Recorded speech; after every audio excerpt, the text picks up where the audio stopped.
love your neighbor like yourself. I always thought it would mean to love everybody like yourself. And for me, that's total nonsense. You can't love everybody, right? Exactly. In a society where everyone strives to be a good person or to be perceived as one, those who openly admit that they don't like everybody or they don't like certain people are perceived as outcasts or black sheep. So we simply want to dissolve this belief Today. today. Welcome to Within Podcasts. We are your host, Philip. And Sarah? And over the last couple of years, we have set ourselves the goal to learn everything there is about personal development and practical spirituality. And the things we learned that helped us the most is what we're going to share on this podcast. So, loving everybody, I mean, how is that even possible for a mere human? That's impossible. That's impossible, right? But they still want that from us. I mean, there is still this need to, when you want to be an outstanding and good person, you have to love everybody. And as we just said, that's impossible. That's impossible for a human. And to be honest, I think that's more than just fine. It's perfectly fine to not love everybody. Because I think the quote applies something different. When they say, love your neighbor like yourself, I think they don't mean you have to love everybody, but actually to love just the ones that are closest to you. But who are the closest to you? And that's the question. Who are the closest to you? Is it your family? Is it your friends? Is it a girlfriend or a boyfriend? Whoever it is up to me to decide. Yes. This decision is so important because when I say I love a person, well, I don't just give them my love and say, I like her and stuff. Yeah. I give this person my energy. I give this person my time, my thoughts, my good wishes. There are so many things I give this person. There's so much energy of mine involved for this person. So much energy put into these thoughts and actions towards this person. So it's actually so important to decide who is worthy of all this energy. And I think it's fine to put all this energy in a person. That's totally fine because I mean, that's love for me. I want to give this person that much energy of mine because I like her, because I love her.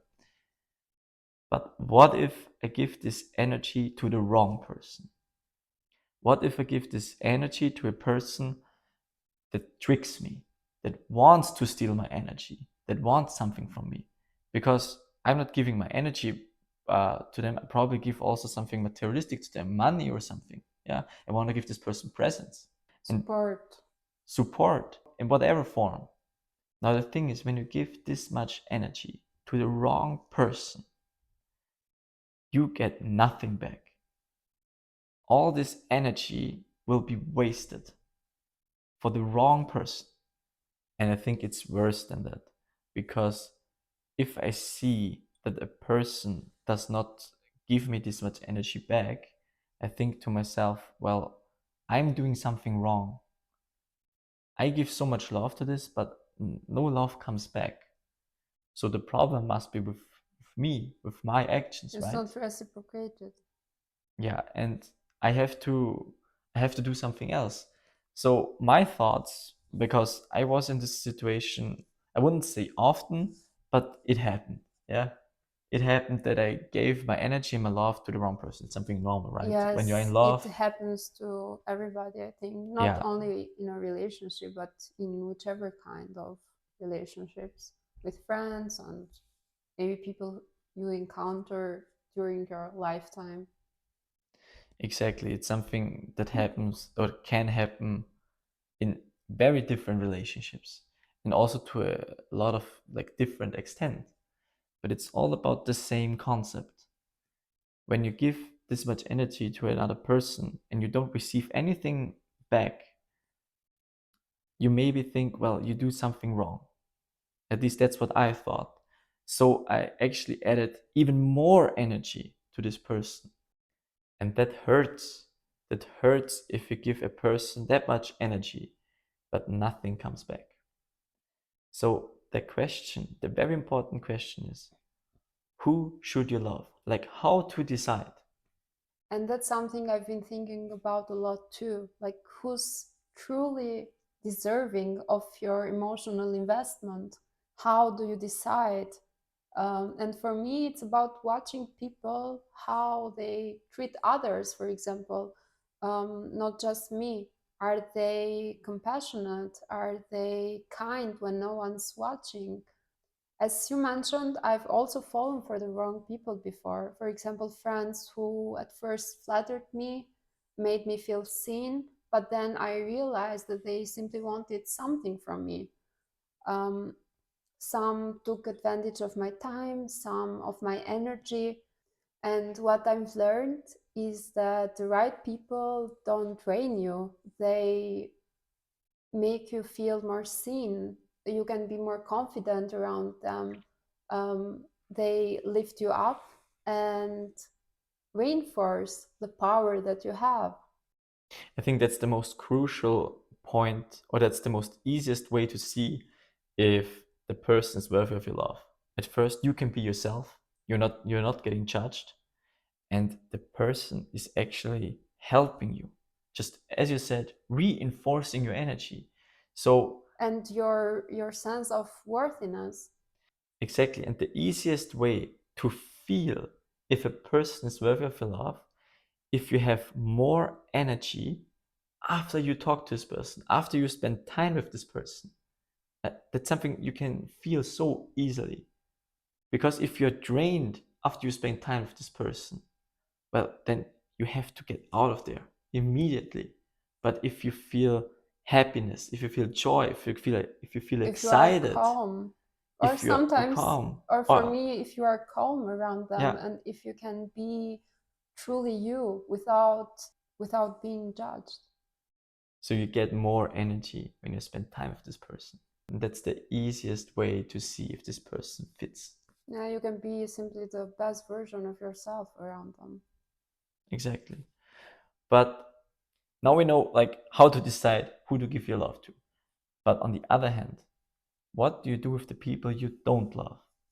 Like are they even Or you important? don't like. Or you don't like? Yeah? And what to do with these people? Are they even worthy of your time? Are they even worthy to ask this question? Because of course the people you love are the ones you're going to spend time with, right? Or at least the most time. But you will also have to spend some time with people you don't like. Is it your workplace or in school or in university? You're always surrounded by a lot of people, not just the ones you love. So why don't you like them? Actually, why? Are you jealous of someone? Maybe because there is a friend or there is a person who bought himself a new car and it's just a show off. And you don't like him because maybe you are jealous of him. Maybe because like the way he presents the car. I mean, that's Or maybe the way he presents himself by showing off. Maybe that's not part of your character. yeah, exactly. I don't think that's part of anyone's Hmm. character, but that's something that can be a good reason why you don't like this guy, right? Or for example, if someone has stolen from you, do you have a good reason now to hate this person? And I think there are a lot of good reasons why you should not love a person, because there are a lot of bad persons out there. But is it right to envy a person? Is it right to hate a person? Is it right to be jealous? And this is where I started asking myself a lot of questions. Why don't I like someone? Like, is there something wrong with them? Is there something wrong with me? Or do they simply trigger something in me? Sometimes I get irritated by people who are overly loud or extra social, let's say. Not because I want to be like them, but their energy simply overwhelms me. I'm someone who prefers quieter spaces, more concentrated conversations. So when someone wants to dominate the room, wants to talk over others, or is too loud, it simply unsettles me. It's not satisfying. But does that make them bad, or does that make me better? No, I don't think so. It's simply about my boundaries and preferences. These short moments are maybe uncomfortable, but so revealing. Every person I meet is like a mirror to myself, to my actions. What do you mean with mirror? Well, with a mirror, I mean that this person is triggering something in me. I have to point out myself. Why do I dislike this person? Why I dislike this behavior? Why I'm not feeling comfortable in a situation? That's why these reflections about the people that we encounter in our everyday life tell us more about ourselves than about the other person. I think so too. When I asked the question, is it right to feel envy or hate? I thought to myself, well, on the one hand, it kind of feels off. It kind of feels off that I have these emotions. They don't feel good, right? It's not something good to feel hate for someone or to envy someone. But on the other hand, I think, well, sometimes there is a good reason why I hate this person. I mean, they did something bad. They hurt me. And then I ask myself, well, why does it not feel right? And I read a lot of books, I heard a lot of podcasts, I watched a lot of videos. Well, I did a lot of research, not just about this topic, but just In in general, general, yeah. in general, how you live your life as a role model, for example. Yeah. And all that bullshit. And the answer I found for myself sounds a bit egoistical because the answer I found for myself is be selfish. Now, what do I mean with be selfish? It's about to realize that these emotions, when you feel envy, when you feel hate, or when you're mad at someone, Anger, yeah. these emotions, well, they are yours. They are just yours. No one else's, They don't affect anybody else but you. but yourself. Exactly. When I realized that, no matter how mad I am at someone, they just affect me. Then I realized, well, why on earth should I suffer even more? For example, like a normal thing is when someone breaks your heart, right? I mean, it's tough and it needs time to heal, of course. But when you realize the pain that was afflicted when you broke up or whatever happens, well, is of course something normal. But your emotions you create after this, maybe you get so angry at her, they still create harm for yourself. They're still creating pain for you. So you mean these accumulated emotions are creating even more They pain? are, they are creating even more pain than you already suffered. And by realizing that these bad emotions, be it now anger, be it hate, or being jealous at someone, they just affect me and they make me suffer. They drown my energy. They make me feel pain, even though the situation Already ended. already ended, but they are still affecting me negatively. And that's when I realized that's not what I want. Mm. So, how should I feel? And the answer I found for myself is, well, by accepting it, or by accepting that this situation, however bad it was, well, just happened.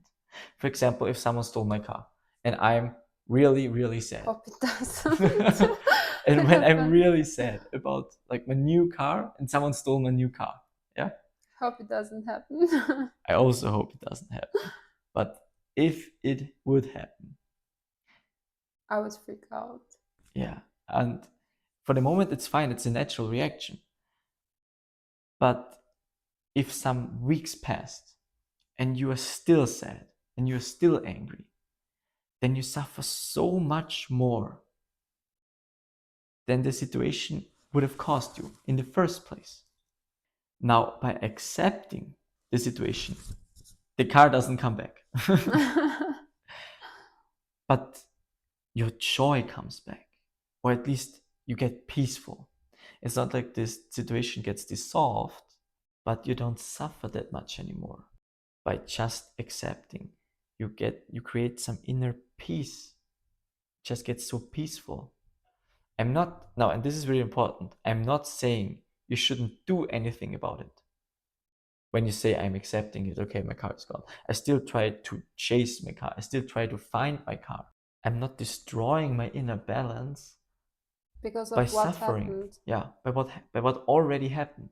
By accepting what already happened, I diminish these negative emotions. I get a clear head again, and I can, with this clear head, You can act better. yes, exactly. And this person that stole from you can't hurt you anymore. Because in some form, you give him a bit of control about your emotional balance. And by accepting it, I mean, it's still wrong, don't get me wrong. It's still wrong that he stole from you, but he cannot hurt you anymore. That relieves stress, that creates inner peace again. But it's still difficult sometimes. I used to think that acceptance meant being passive or pretending that everything is fine, but it's not actually it. It's more about honesty, being honest with yourself. Like, okay, maybe I don't like this person. I don't like a certain behavior or action. Maybe I don't like their sense of humor or their style or their life choices. But do I need to judge them? Of course not. Or in your case, do you need to hold on to that irritation, to that anger, or to that feeling of being hurt? Of course not. Sometimes I notice how people judge others really quickly. For example, about their life choices, the way they dress, the people they spend their time with, or their relationships. And that really bothers me. I truly believe that people should live in a total freedom. Everyone should feel free to make his own choices. For so long they don't hurt anybody, it's fine. It's totally fine to live however you want.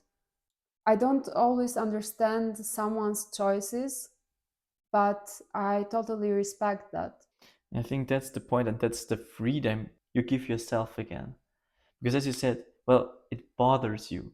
But the moment it bothers you, it again creates an emotion, well, that just drains your energy. Not much in this case, but still, you don't feel that peaceful anymore. Yes, that's why acceptance to me is about letting other people be who they are without needing to put them in a box and measure them against my own standards or expectations.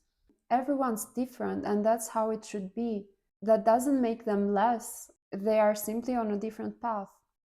It was a very like moral speech of you, but you're right. You're But right. that's Yeah. how I truly think, because these situations really trigger my beliefs. When people are so quick to judge everyone else, they spend their times gossiping around about other people's life decisions, and that's not right. That simply feels wrong. I think when you prematurely judge others, they also can feel it.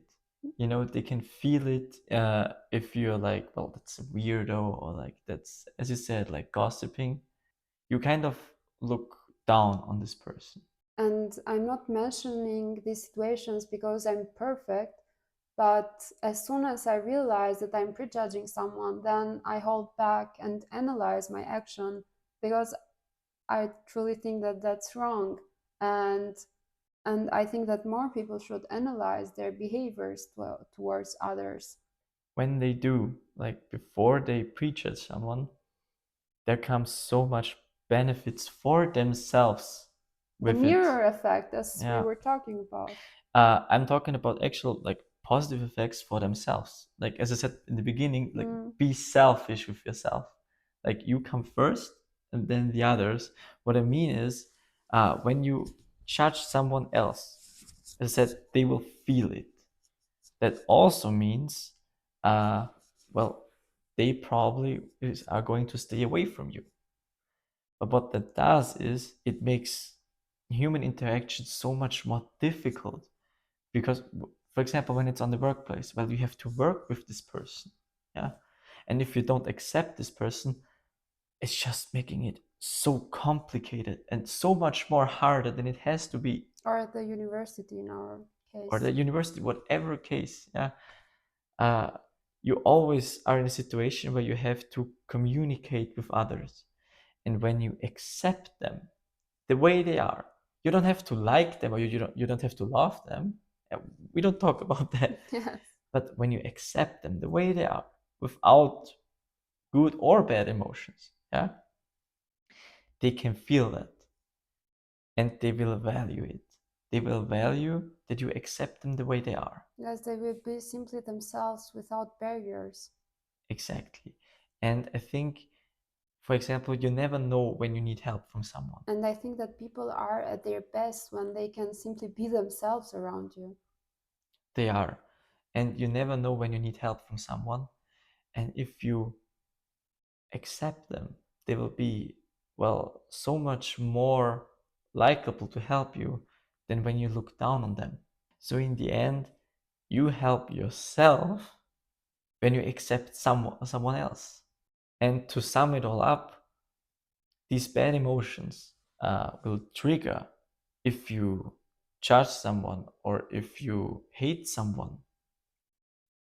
They poison yourself. They will poison me First. first, right? And that's something I really don't want for myself. And that's why I said be selfish, because I'm thinking about my health right now. I'm thinking about my inner peace, and I want my inner peace. Of course. So by accepting the others or the situation, I create inner peace for myself. I reduce these bad emotions, and that's why I will stop suffering. And that means they can't hurt me anymore. So in the end, we don't need to say we have to love everybody. More, we should say we need to accept everybody. Well, we hope we could give you some value in this episode. If so, it would help us a lot if you could leave us a like, a comment, or subscribe to us. Thank you. Thank you.